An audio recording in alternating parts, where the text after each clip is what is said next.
services right now. And we will share one mic so everybody can hear. Good evening, Nohastan. My name is Kendyl Pollack, nowadays from the Onondaga Nation.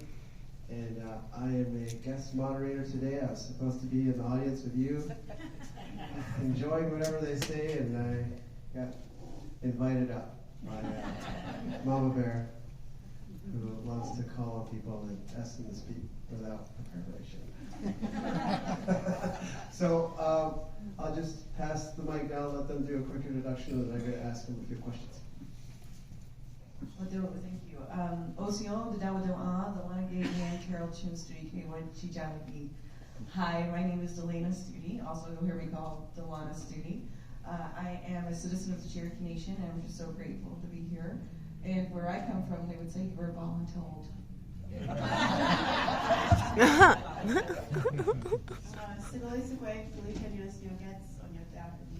I'm Michelle Shenandoah, member of the Oneida Nation Wolf Clan. My Mbemboy name is DeLanna Studi, which means she is fond in the sky. I'm just really happy to be here with everyone tonight.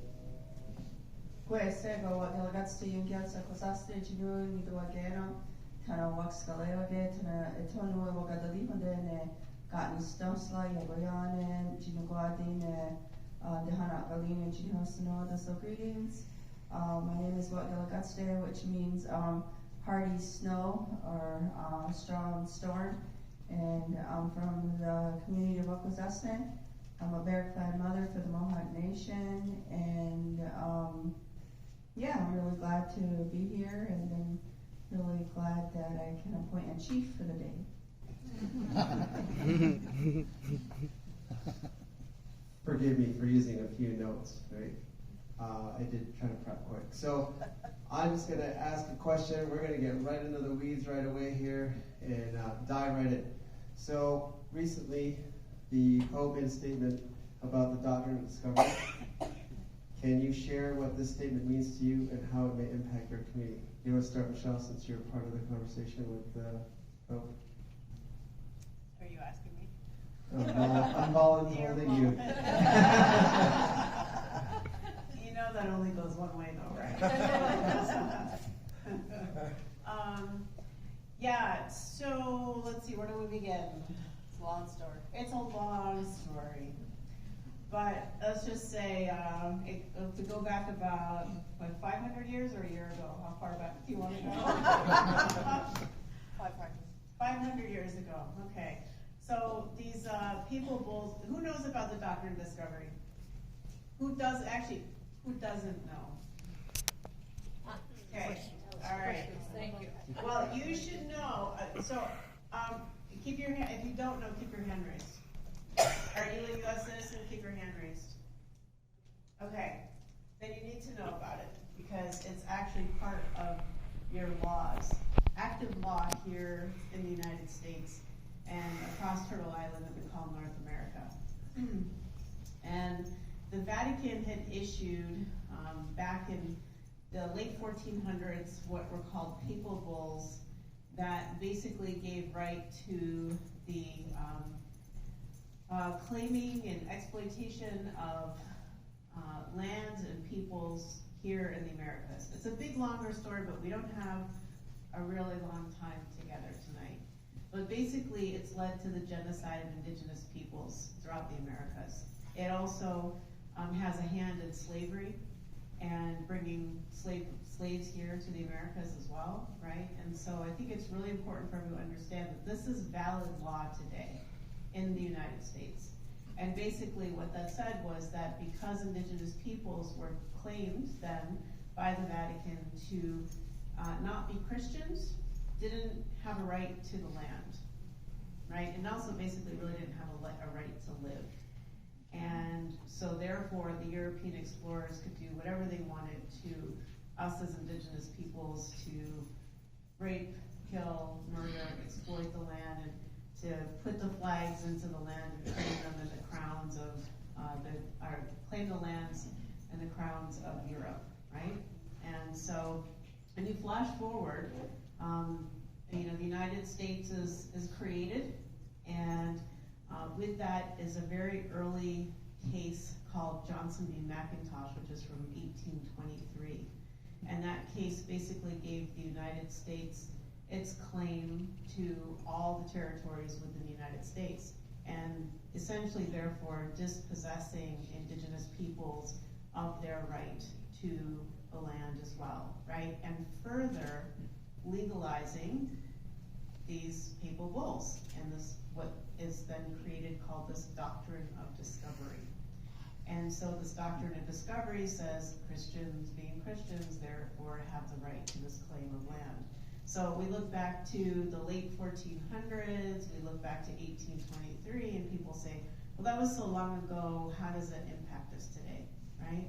Well, what people don't realize is that shaped the perception of how this country and many of the colonizing countries throughout the Americas would then come to perceive and treat indigenous peoples as if we did not exist on the land, and we've been invisibilized by the law, right?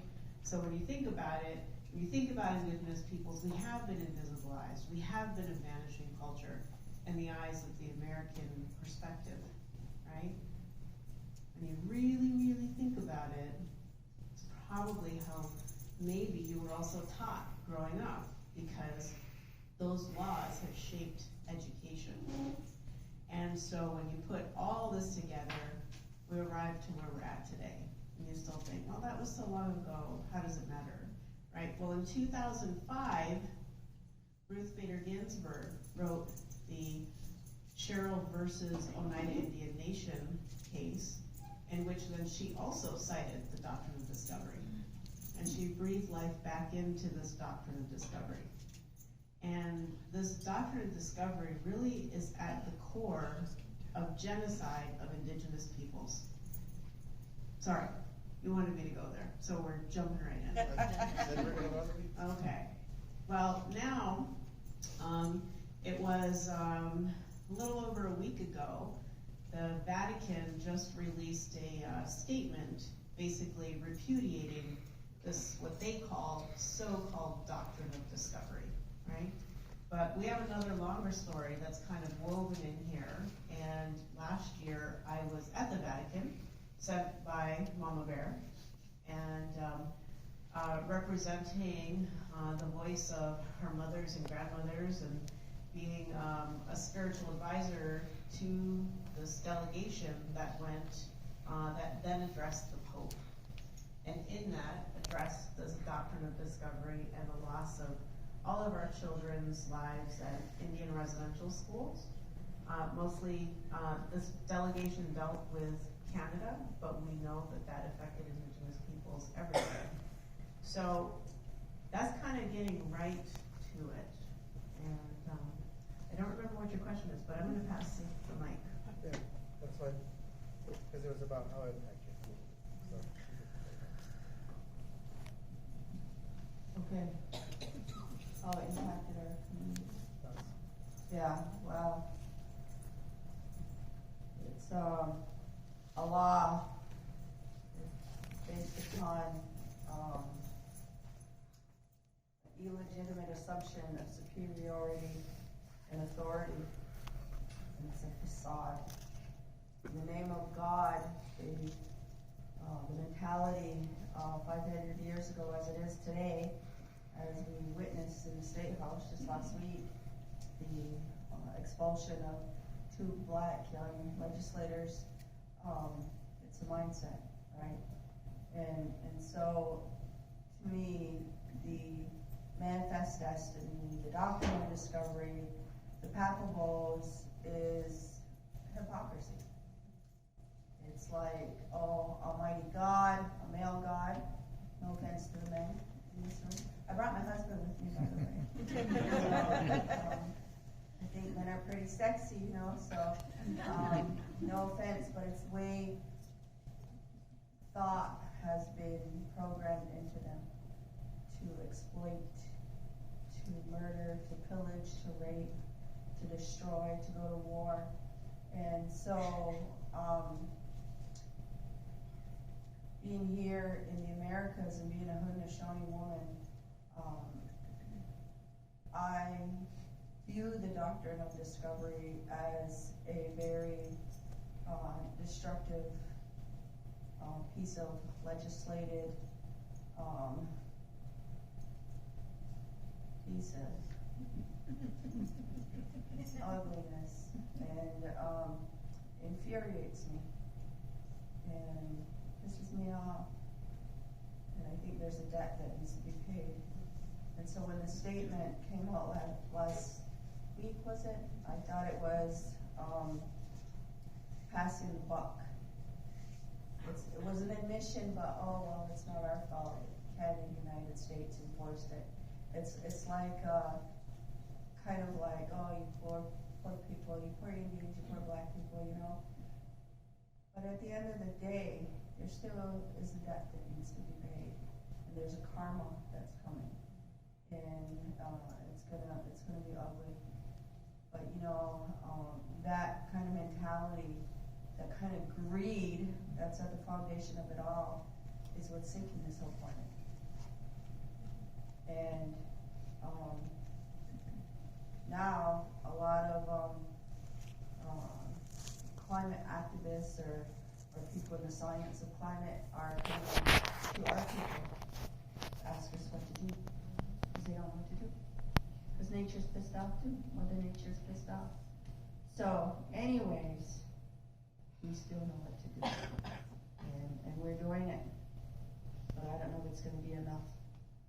So, you know, plainly said, the doctrine of discovery is illegitimate.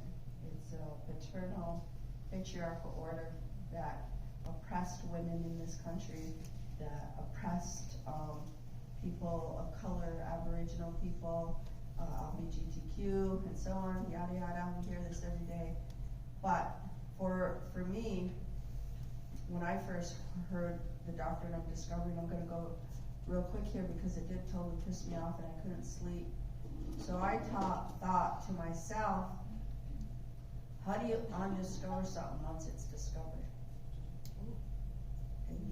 And you can only discover something if it's been abandoned. This entire hemisphere was never abandoned. It was alive with metropolises of indigenous communities and cities and people and culture and language and land and women having their babies, and you know, it was already very well established. What came this mentality of greed and conquering, and I know Steve Newcomb refers to it as the Christian doctrine of domination. And so, you know, I was so pissed I couldn't sleep, and I stayed up and I wrote this mantra called Mother-in-Law, and this is my solution. My pushing back on this kind of I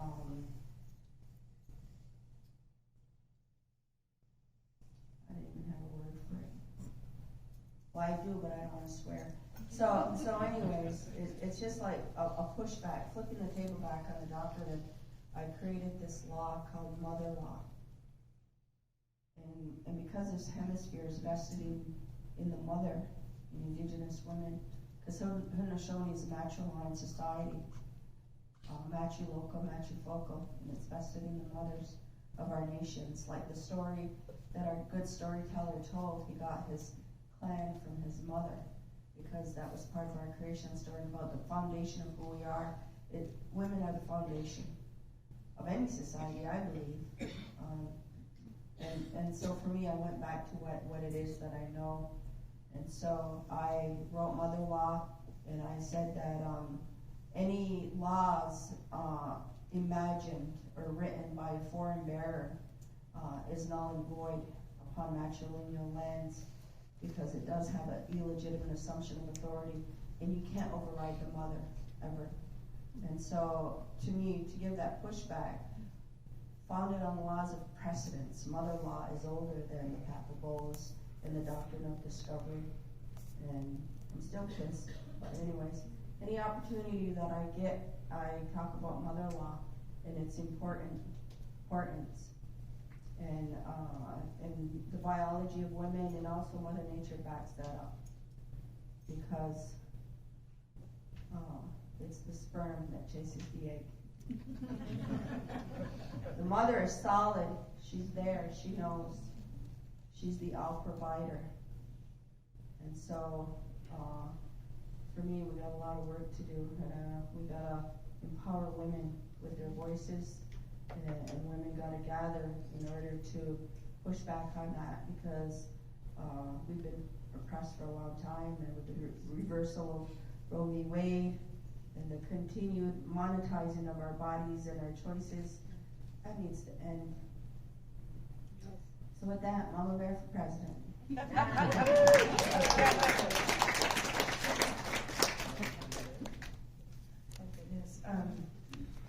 I thank you for sharing your wisdom and your words with us, and you have my vote.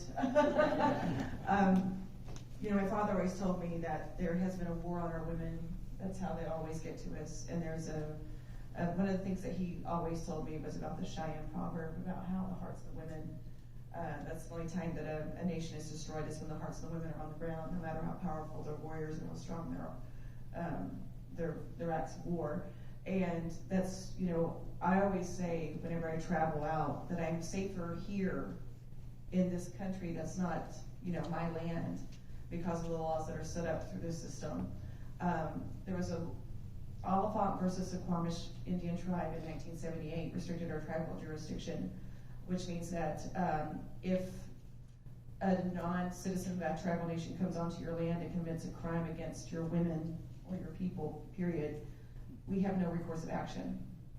And because of that law in 1978, I'm not safe on my own land. I'm safer here where I'm governed by other people's laws than I am on the Cherokee Reservation in Oklahoma. And that's a law that still is in effect today. And it's, so I always talk about to people, whenever you're looking for people to vote for, find out where they stand on Oliphant, because they stripped away our tribal jurisdiction. And, that's one of the leading causes why we have such a, the epidemic of murder, missing Indigenous women, girls, and Two-Spirits, is because people have found out about that loophole, and they purposely attack and they honestly hunt our women on our reservations for that reason, because they know if they are not a tribal citizen, there's no recourse against them. And so this is one way we want to have our tribal jurisdiction restored.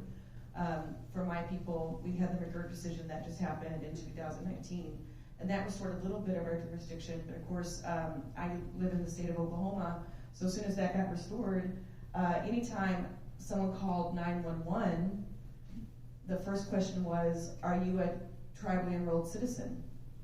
And then they would deny a service because they didn't like the idea that we were taking back our sovereignty and the state could no longer be in charge of us, if that makes any sense. And so these are little fights that are constantly going on, but they're all trickled down from the doctrine of discovery.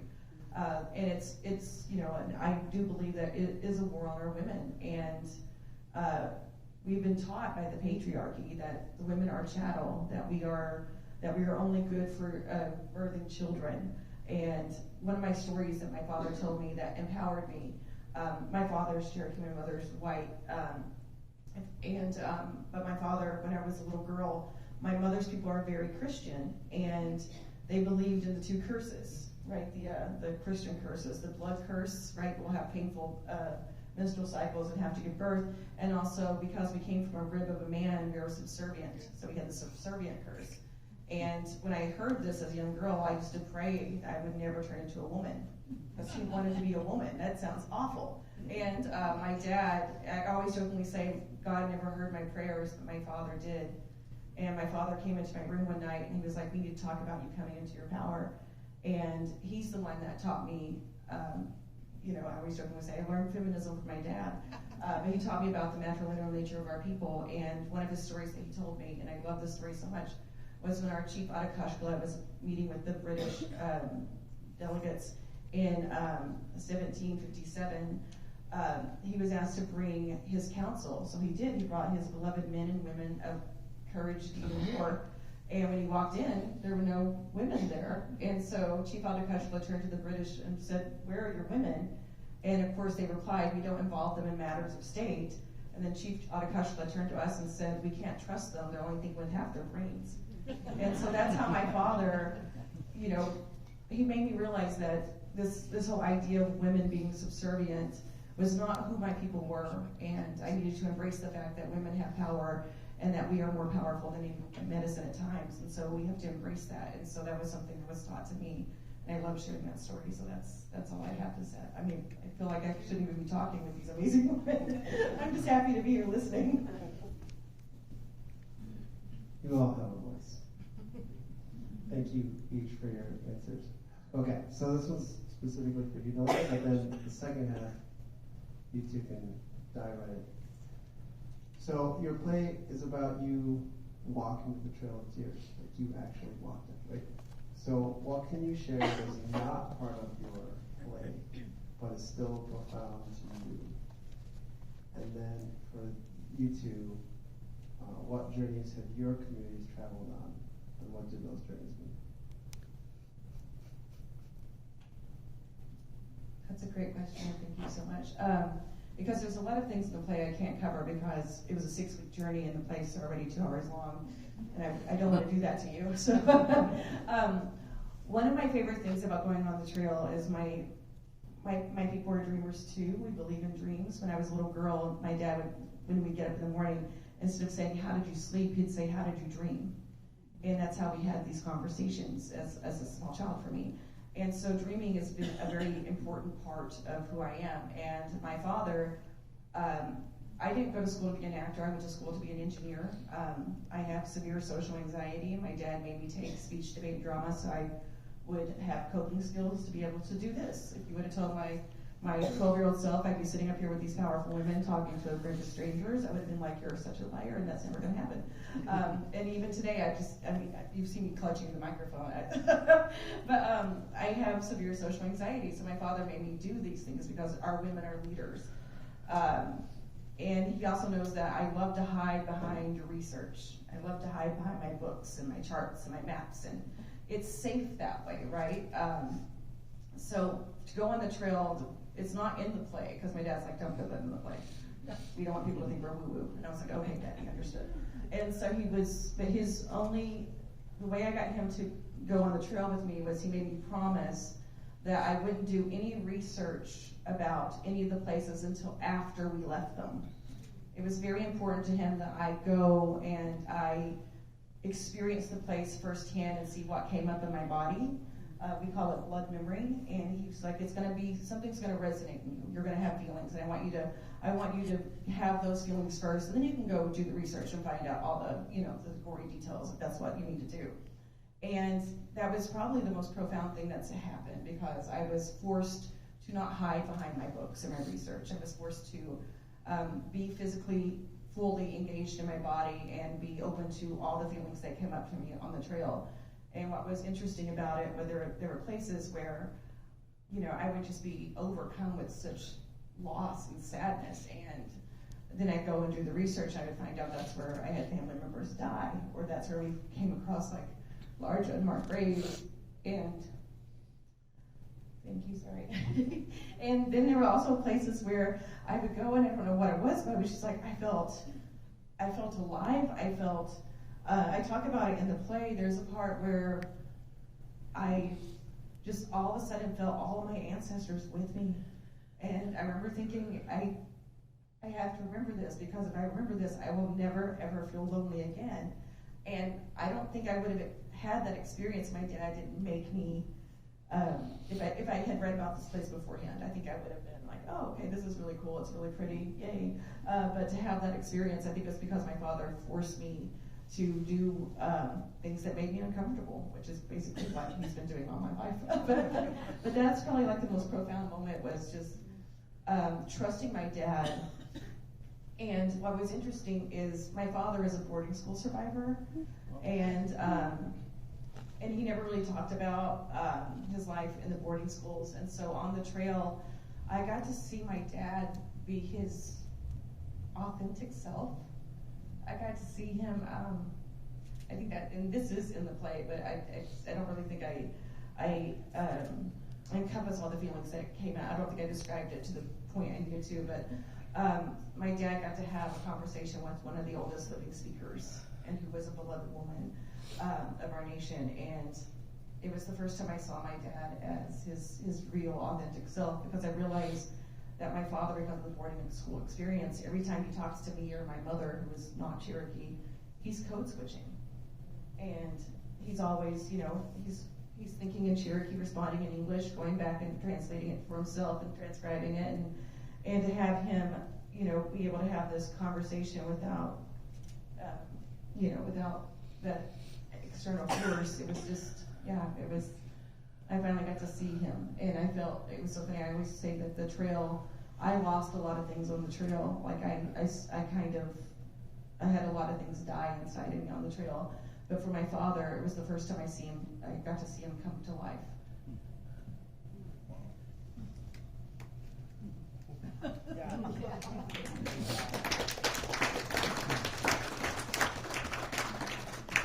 Wow, thank you for sharing that. It's like beyond words, really. And so thinking about it. Yeah, I know, right? Now I have to follow you. A lot of tears on this mic tonight. In terms of journeys, so exactly, how'd you frame your question? What journeys have your communities been on? What journeys have our communities been on? Well, I'm thinking about, what connects us in being here tonight. And I think about with the Oneida Nation, right? So I mentioned the 2005 Cheryl case. When I was a little kid growing up, the Oneida land claims they were really ripe. They were being actively litigated. My grandmother was one of our clan mothers, my mom a faith keeper, and they used to take me to the meetings with them. And so I would go with, either all of our clan, our whole nation. There'd be lots of Oneida people there, and the lawyers would come, and I just remember there being lots of activity and lots of discussion, and I would sit, and the lawyers would show up, and then everybody would be quiet and listen, and I thought, wow, that's pretty powerful. What do these people have? And but I knew at a young age that I wanted to work on the land claims. I was very much inspired by this, and I decided, because I saw where real action seemed to take place was in the law. So I decided at about the age of 10 that I wanted to be a lawyer. And as I grew up and started to grow, I learned more and more of the story.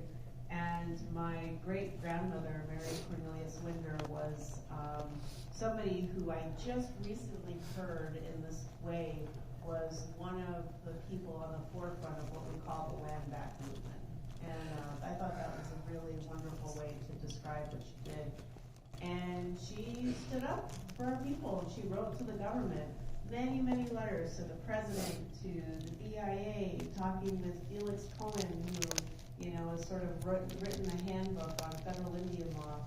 And with her work, and also along with a lot of other Oneidas, got our case heard before the Supreme Court, who basically said, New York State, you illegally took all this land from the Oneida people, now go figure it out and settle it with them. And that went on for years and years and generations, and that's when I come into the picture. And so once I finally got up the courage and said, okay, I'm gonna go to law school, that was the exact year that the Cheryl case was decided. And that case closed the door on the Oneida land claims, but all Haudenosaunee land claims in the courts, claiming that our sovereignty, the fires of our sovereignty had long grown cold. Exactly. Right? And citing the doctrine of discovery, right? Sorry, Oneidas. And that the settlers' expectations were too well settled. All the Americans were too well settled. And that they had the expectation of their taxes paid on the land, and the street lights had to continue to blink outside, and the stop signs had to stay, right? Everything that settlers have come to enjoy in your territories, well, they're just going to continue enjoying it, and you deal with it. Your loss. You waited too long, the court said, even though we had many, many court cases and litigations that went on through the years, people writing to the government. Not once did our people ever walk away and say, oh, that's it, we're done, right? But that's what that case decided. So I stayed in law school anyway. Said, well, I might as well finish, I'm here. But I didn't know what the doctrine of discovery would come to mean until many years later. And little did I know I'd be standing in the Vatican addressing the Pope and leaving him with a cradle board overnight, telling him to reflect upon the loss of all the lives of innocent children and the impacts on our families. So here we are today, right? Doctrine of discovery again. Well, what did this all mean, right? So I stayed on, I got another law degree in taxation, tax law, and thought, well, we always have a good tax case, right? We always got a good tax case. Well, anyway, so, you know, I flash forward. I started, I never became sworn in as an attorney. My mom would say to me, Michelle, you know, we have our own laws as Haudenosaunee.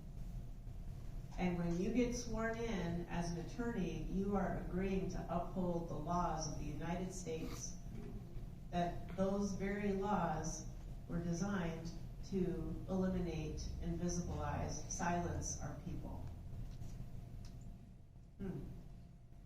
So what did I do? Well, started hanging out with Mama Bear.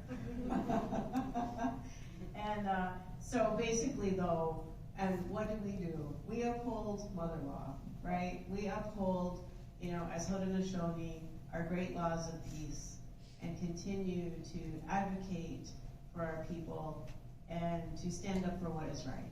And so we do a lot of work with the women of our nations, and as Mama Bear explained, the role of our women is about raising of our children, community, nationhood, right? And so that's how this comes together. And one night I was here speaking in Rochester, and I knew, right? I had to talk about land back. And the Oneidas, right, in the early 1800s, when all this, you know, forced removal was going on, well, the Oneidas also were removed to Oneida, Wisconsin. And another group settled in Oneida, Canada. And now, as we're doing this work with our women, the Oneida women started gathering again on our homelands and said, we wanted to be in ceremony together and to be in a place where it felt safe. Because even in our communities, at our homelands, those who had left didn't feel so safe coming back home, right? So we said we want a place where we can be in ceremony together, where we can enjoy, as Oneida people, being on our lands and not to have any issue with it.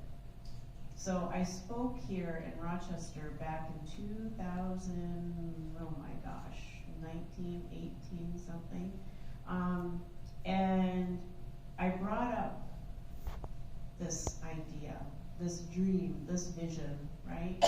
For Oneida women, for the land to be in the name of the Oneida women. And after I was done speaking, I was at a Quaker meeting.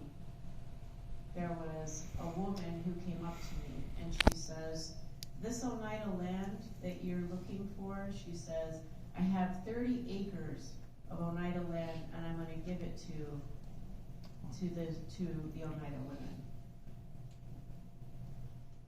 It's kind of, I almost didn't even feel like the moment was real. I couldn't quite comprehend it in that moment because I heard her, right? But I never envisioned that it would come this way. I didn't have to go to law school, but I did. And I'm glad that I did because now I can see what the law is all about.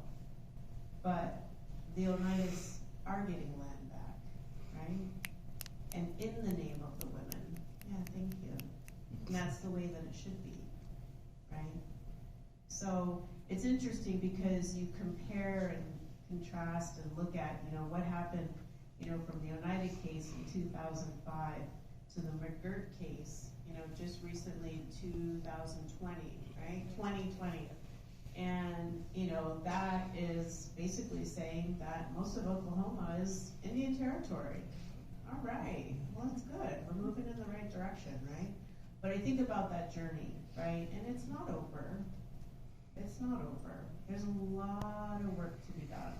Because even this land that we're here on now, right, is the land of the Senecas. How did this land come to be the city of Rochester? Good question. So those are the kind of stories that need to be brought to the forefront and need to be told in schools. Okay, I'm going to finish with this. I was out in Oklahoma about 2 weeks ago, maybe 3 weeks ago. I don't know, time's this weird thing these days. And I went in Oklahoma City to the First Americans Museum. Beautiful museum. It's a multi-million-dollar museum that was built by the indigenous peoples there in Oklahoma. And it's taken over 20 years to build because it's needed the money over time. And here you have the native people raising money for it. It's gorgeous, beautiful, beautiful museum. And I left there, as I've left many other native museums that are just beautiful and fabulous, built by our people, told from our people's perspective. But this time I left and I said, you know what? Why do we, as indigenous peoples, have to build multi-million-dollar museums to educate Americans about who we are, when all that has to be done is to change the curriculums to include our histories?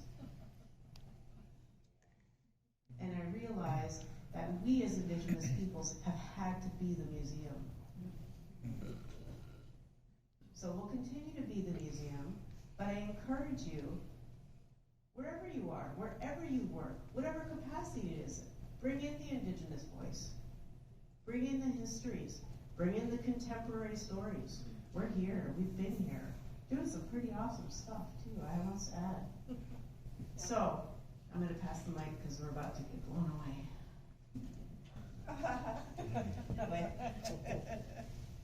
I don't know how to follow that, ladies. Anyways, so, yeah, so me and Michelle have been working together, and I'm always, I have a duty to uphold with the nation that I sit for, and a man can't rise to leadership unless there's a uterine voice that says it to be so, and she has a full power of nomination and full power of recall.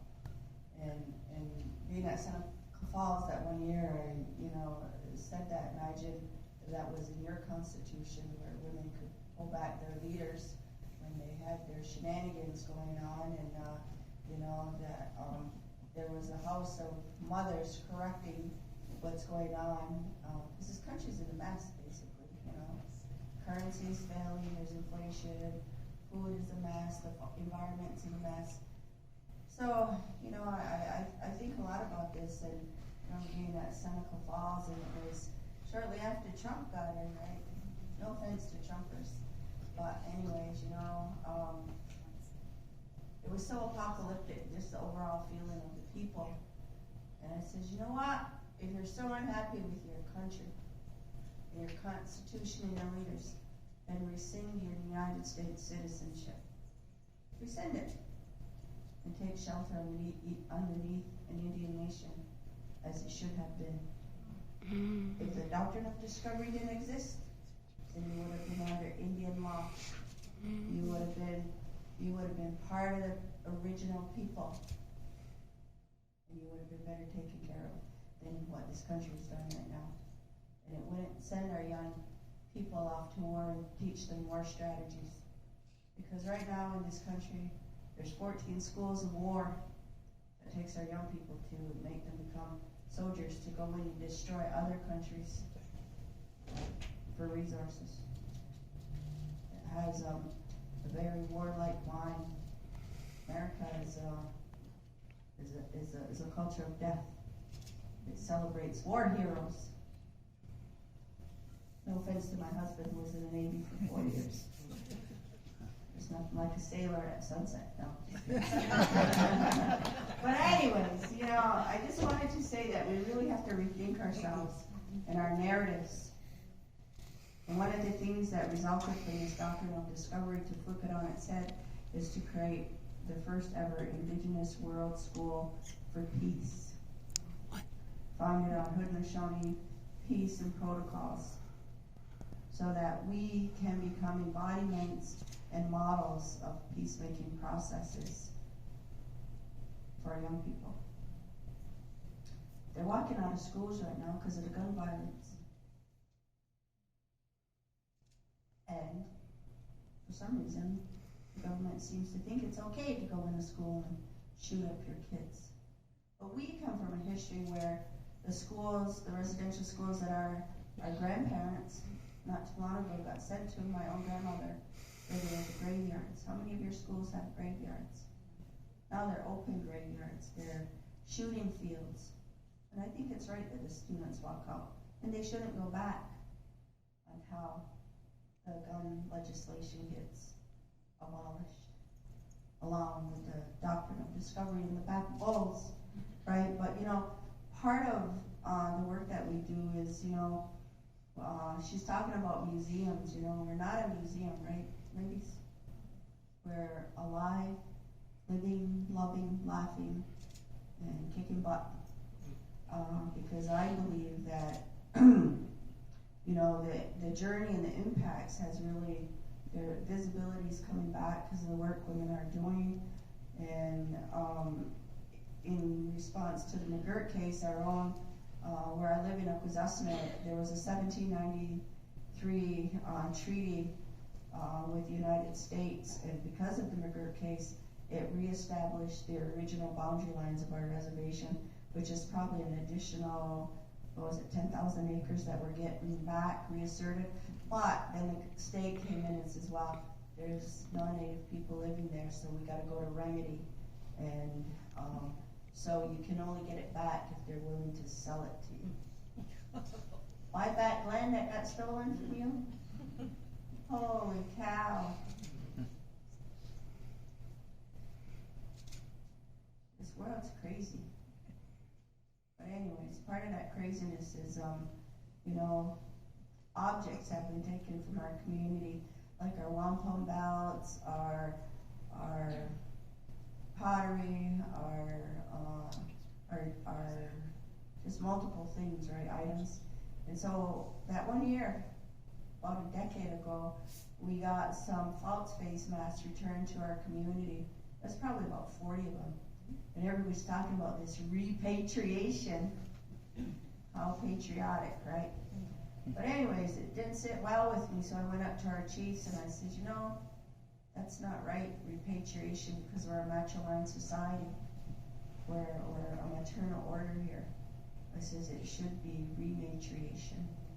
So I shared that with Michelle, and she created the platform of the Rematriation magazine and launched it, and because it's about returning the sacred to the mother. And so when I went to write in rematriation one day, the spell checked it to repatriation. It kept going back. So the word doesn't even exist in a dictionary. Did we fix that yet? We're working on it. But anyways, rematriation needs to become a everyday word, returning the sacred to the mother.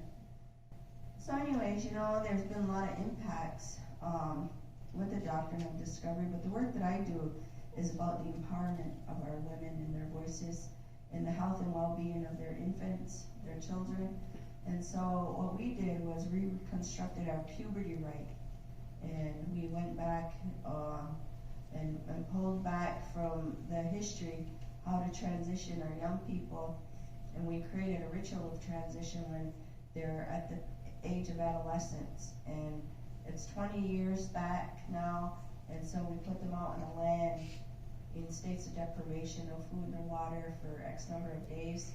And I've probably worked with, over 1,000 kids now, trying to return them to the land so that they can reconnect to their mother, and that we're working on rebuilding families that got really scrambled because of the residential school era. But more importantly is, you know, the women are the heartbeat of the nation, like you said, and it's the work of women that's kind of putting the glue back in all that we do. And there's tremendous work in fashion, in publishing, in leadership, in our politics. I mean, we got Deb Holland in the interior now, and it's good that she's there. And but a lot more work needs to be done, and straight across this country, we gotta get women on the currency. And you know, and just to go on with this, you know, I want to make one last statement. I don't know, you know, the White House in Washington D.C. You know that big dome, like where is it the rotunda? There's a statue up on top of it. Anybody know what that is? What is it? It's an Indian. It's a Indian Woman. woman. Right. But she has no name. She has no story. And she's been colonized. The only thing that's really evident that she's indigenous is her eagle headdress. So to me, it's kind of like the quasi-sovereign, kind of like, yeah, we did it, we did bad, but we're gonna put her up there. But she still, to me, is emblematic of what has occurred here. But she is the law. Women are the law. Nature backs it up. That's for any society. But particularly her, Lady Freedom, I think they call her. She stands on top of that Capitol building, overlooking her dominion, founded on a allodial title, founded on precedent. These lands are still sovereign lands, founded in the maternal order and the maternal trust of the people. And it needs to return that way. So this country is headed for a dismantling. And as much as it parades itself as a superpower within the world and everybody and its currency, you still have people living in the streets. You still have children starving. You got people in addiction.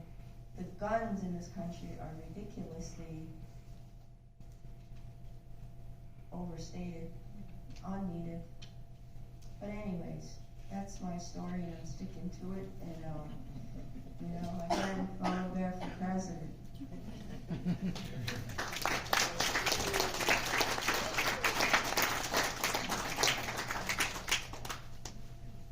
I had all these cool questions to ask, and I feel like we only have time for one more.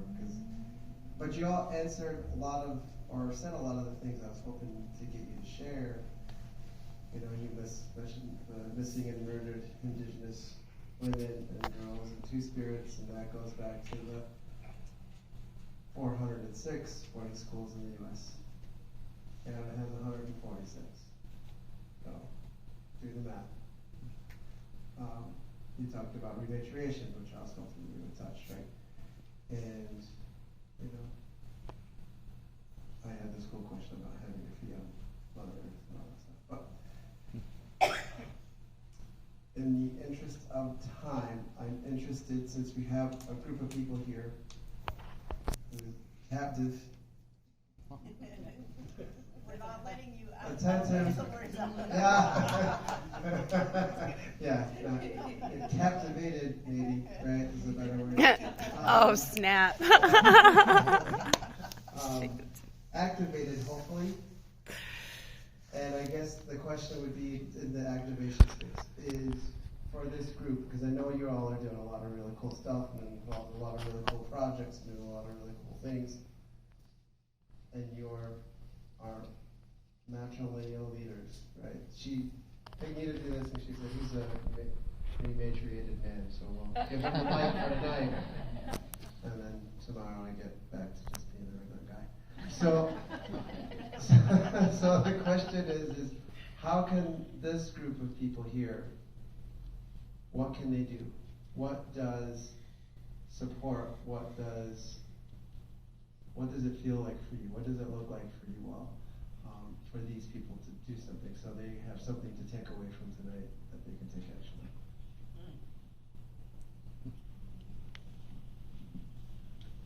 You know, I'm asked that question quite a bit, and I have an answer. And I think what's really important for American citizens to know is that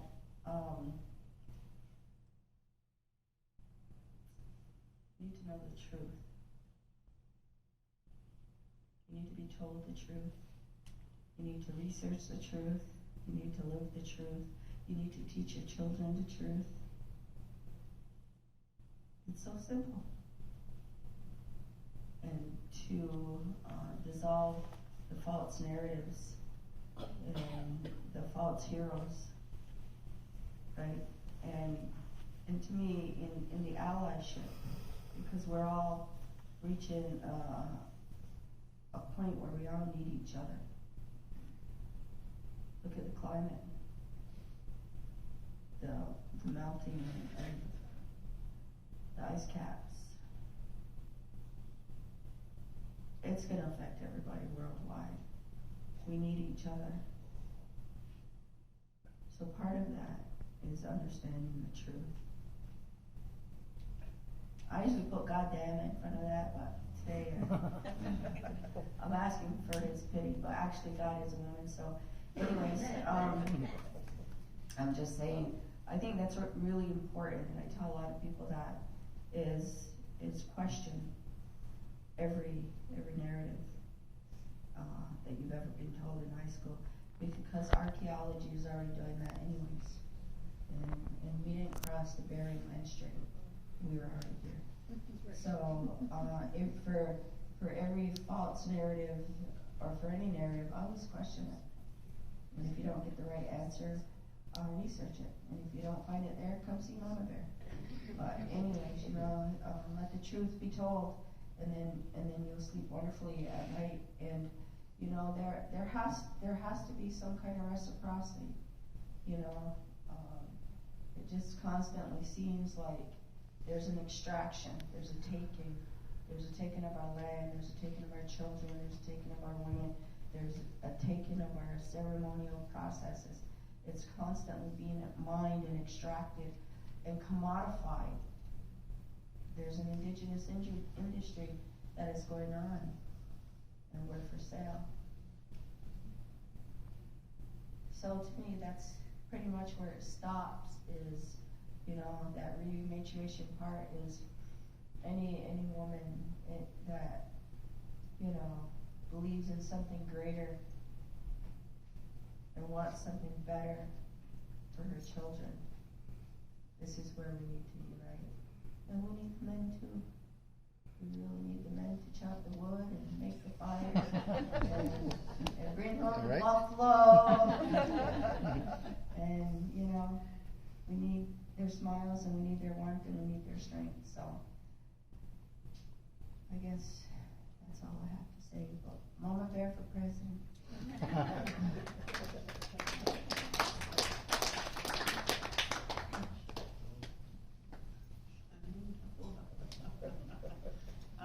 There will soon be a play coming out called Our Words Are Seeds, and I hope maybe it can come here. It's a really wonderful story, but he's laughing because the main character's name is Shenandoah.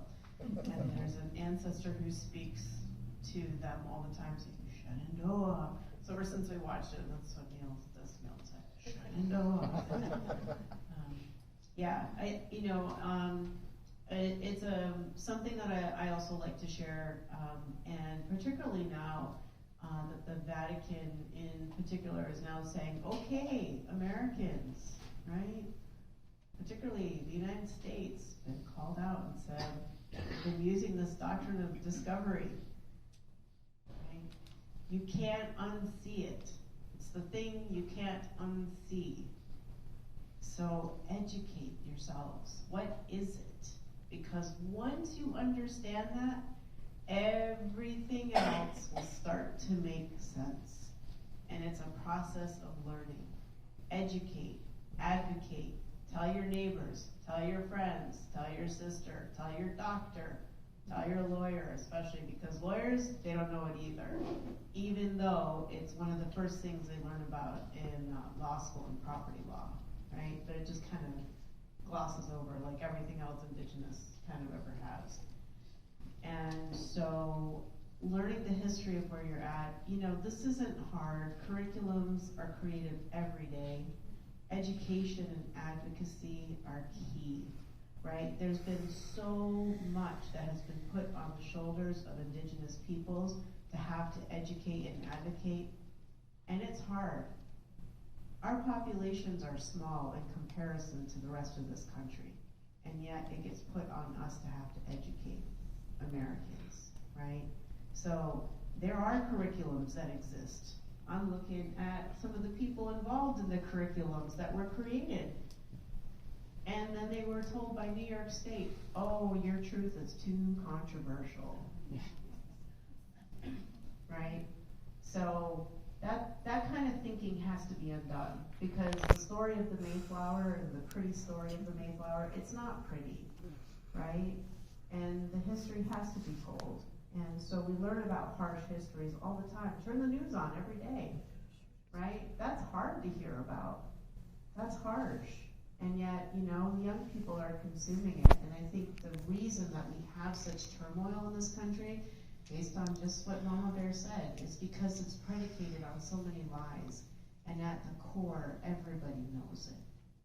And that's why people are unwell. When you have the truth, you're empowered. You feel good, you feel grounded, you feel better, you know what you're dealing with. So I think that truth is so important.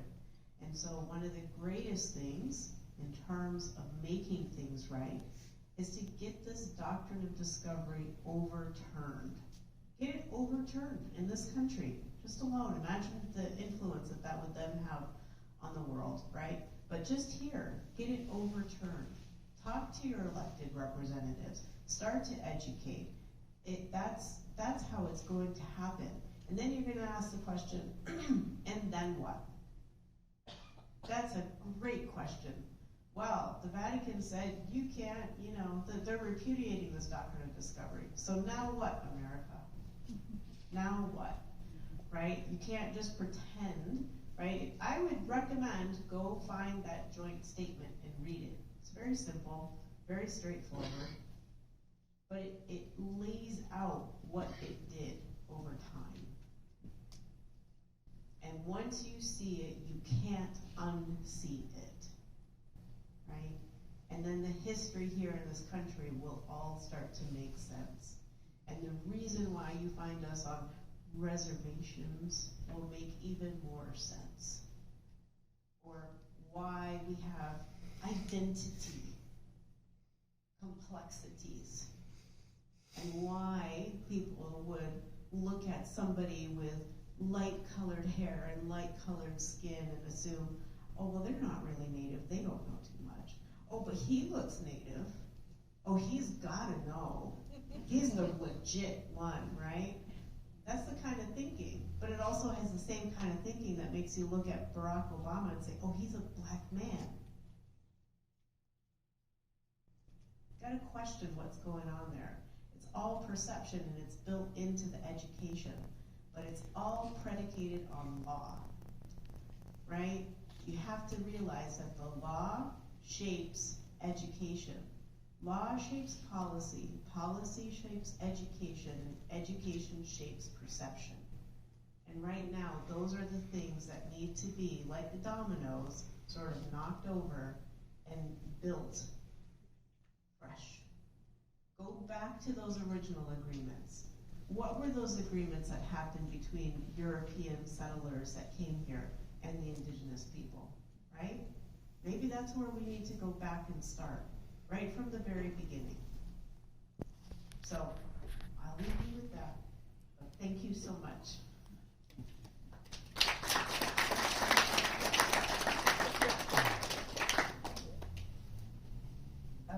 Okay, I'm just, I feel like I should not talk anymore.